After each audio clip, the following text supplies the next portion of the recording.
Hogwarts Legacy. Is it worth a buy? Let's read the words of the developer.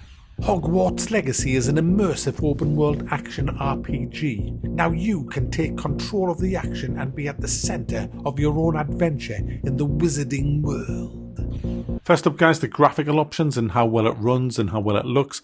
I've been running it in 1080p primarily, just because that's what I want to edit it in.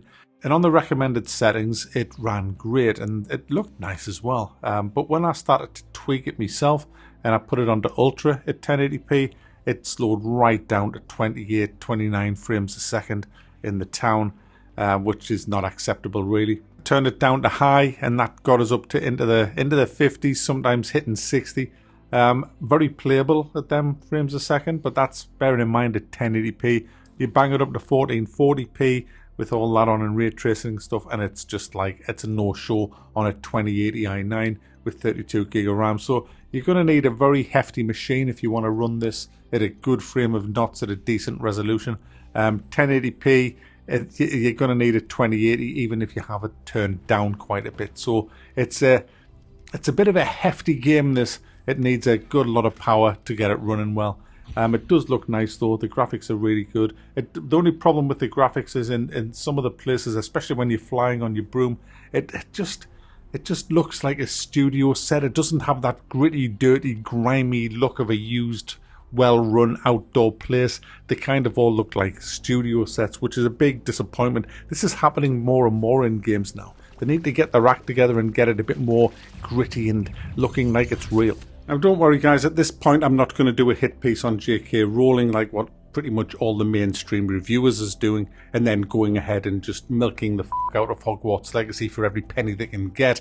The hypocrisy is just hilarious. In one hand, they're preaching how much they can't stand J.K. Rowling and how, you know, this game is really bad and it's giving her money, and then they go and advertise the out of with article after article after article after article. Oh, this is your talent build, this is how you should be getting gold early in the game, these are the best spells to use and all of that. You know, they are milking the out of this while at the same time trying to be virtuous. It's just hilarious, and the hypocrisy is just nauseating to just watch. They are full of shit, because at the end of the day, if they really felt as bad as their virtue signals say, they wouldn't even touch this game with a fucking barge pole, let alone advertise it. So they're just full of absolute shite.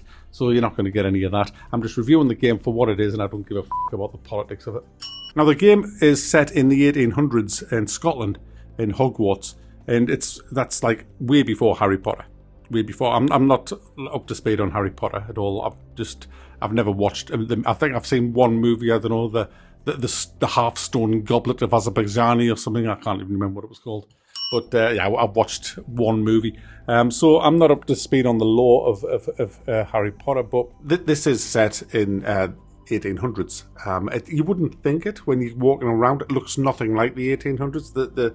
The aesthetics do, of the buildings and everything and the roads, but the people clearly are people from 2023. You know what I'm saying. Now, as far as immersion goes, yes, as I've just mentioned, it doesn't feel like you're in the 1800s, but it does feel like you're in a Harry Potter movie. They've absolutely nailed the Harry Potter theme of this game.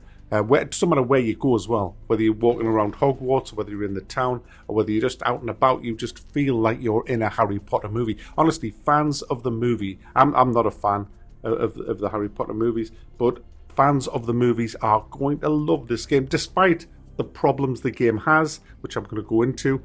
They will just be so happy to be in this whole kind of universe, because Harry Potter games have been shite, to be honest with you. So this is a breath of fresh air for Harry Potter fans. You're going to absolutely love this game.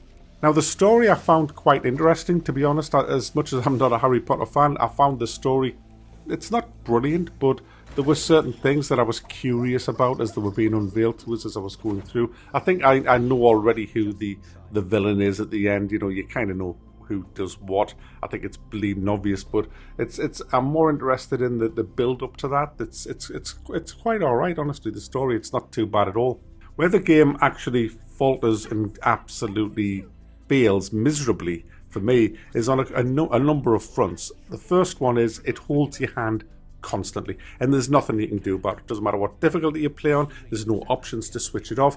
The HUD elements are there, and they use X-ray vision through walls. As soon as you press the Revelio, the reveal key, because you've got this spell that Revelio or something, or whatever the hell it's called, you need to press that to interact with certain objects that you have to find. So you might see an object that looks suspicious, you press the reveal or spell or whatever it's called, and it just then does this whole bloom of X-ray vision around you. So you can see enemies, you can see any other objects that you can interact with, and it's why do this? Why spoil my fun of trying to find stuff? And you know, a lot of these things are tagged through walls, so you can just see where you have to go. It'll like say, oh, you've got to find this. Wherever could it be? There on that tag, 6 rooms to my left. It's just, you can't switch it off, guys. You literally can't switch it off. The only thing that I am pleased about is you can track where you actually have to go in Hogwarts, because it's a maze. Hogwarts is just, I don't know my way around at all. So if I have to get to a class, I can go on the map, right click on the class and just follow the trail to the actual class. That's fine. Now the gameplay loop in this game is basically this: fetch quest, talk, fetch quest, class, combat, talk, fly through a hoop, burst some balloons, talk, play with some balls outside with somebody, talk, combat. All the way through, guys, all the way through. That, I mean, I swear, I'm 17 hours into the game, and I've probably only had between 10 and 15 combat missions in that whole time. In like 17 hours, guys. You spend hardly any time doing combat. I mean, it's an open world. You can't just piss off and go and just attack things. But if you are actually playing to the side quests and the actual main quests, this is kind of all you'll be doing. It's just endless chit-chat, attending classes, learning new spells that you hardly ever get a chance to use. But eventually when you do get into combat, it's not great, guys. It's not great. I've got about 16 spells, I think. I don't know, I haven't counted them. That's just off the top of my head. But you can only use 4 at a time. So your spell bar that you use in the game, where your keys are bound to, only holds 4 spells. 4 spells. Oh my goodness. It's hilarious. Honestly, this is the limitations of consoles, right? Because it's built for console.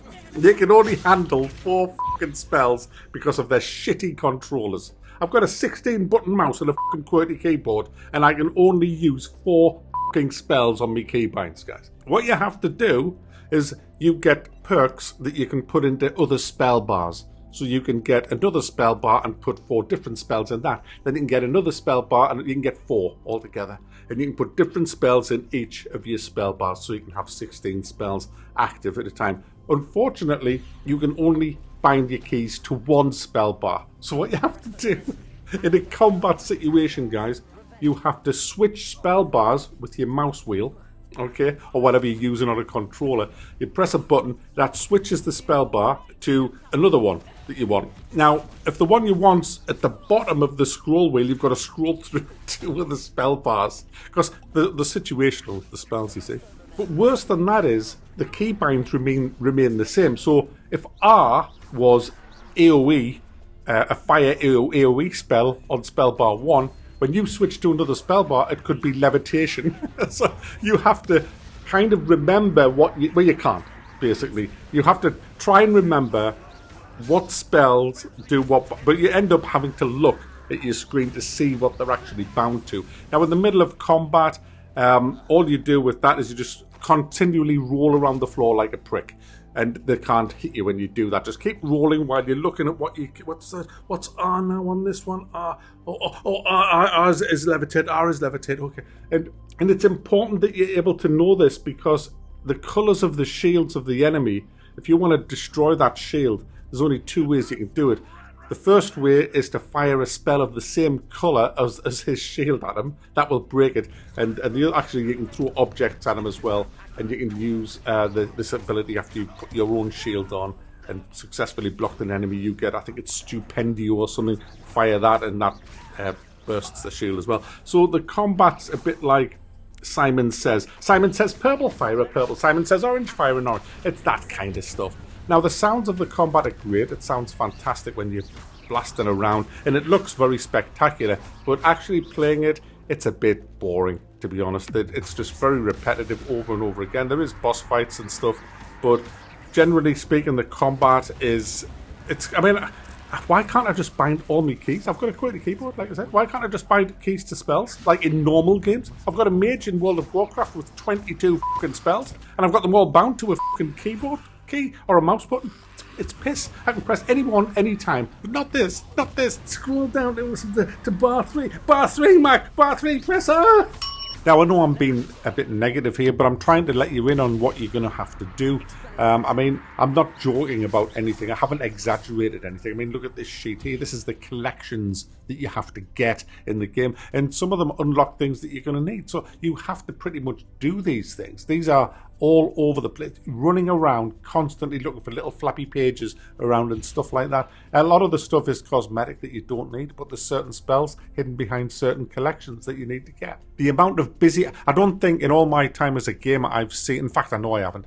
I've never seen anywhere near as much busy work in a game as I have in Hogwarts Legacy. It is absolutely stuffed full of it. And that's not going to be for everybody, so I'm just warning you in advance that you're going to have to do this whether you like it or not. Now, to end on a good note, you have this room that you can totally customize the way you want it, which is really cool. This is the room where you summon all your little decorations into and all that. Now, that doesn't bother me at all. I'm not really a fan of all of that, but what you do get in this room, it's your Alchemy Lab. This is where you grow your different plants. You buy the seeds or go out and get the seeds, grow the plants, cultivate them, make your different portions. You look at what ingredients you need, and then you go out into the open world to get them. I love all that. That's great. I could spend hours doing that. That's fun, because you feel like you're doing something for yourself that you're going to be able to see the benefit of when you go into combat. It's not like running around the castle like a prick looking for bits of fucking flappy paper. That's boring. But this isn't boring, and this is one of the good aspects of the actual game. And yeah, I could easily play the game and do that kind of stuff. It's just all the other shit that you have to do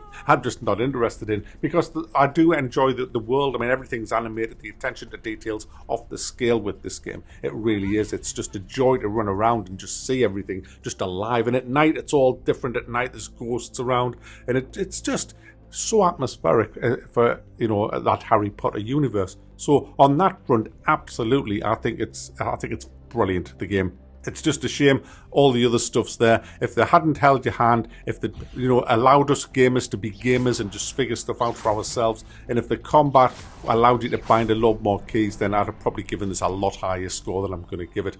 It could have been fantastic, but I'm sick of saying that in games. Could have been amazing, but it's just meh.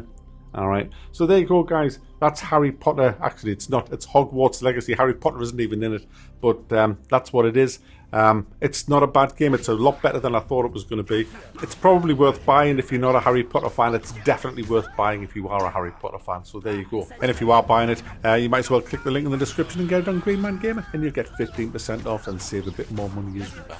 So there you go. It's not bad, but it ain't no game of the year.